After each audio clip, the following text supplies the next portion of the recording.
বগলা দেৱীৰ বিষয়ে আপুনি অলপ মানে বিতংভাৱে বহলাই কওক গোটেইখিনি কথা। বগলাক কোৱা হয় প্ৰপদ্যে স্বৰ্ণং দেৱীং শ্ৰী কামাখ্যাং, তেওঁ শ্ৰী কামাখ্যা সুৰেশ্বৰীম শ্ৰীবৈশ্য দহিতা শুদ্ধাং নমামি বগলামুখীম।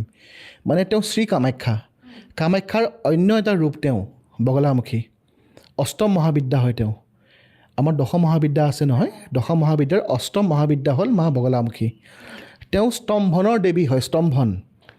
আপুনি কথা পাতি আছে এতিয়া মোৰ লগত, আপোনাক মই স্তম্ভন কৰি দিব পাৰোঁ, আপুনি এটা মুখেৰে মাতিব নোৱাৰে আপুনি এতিয়া। একজেক্টলি এনেকুৱাখিনি তেওঁ পাৱাৰ দিয়ে, সেইটোক কয় স্তম্ভন বিদ্যা বুলি।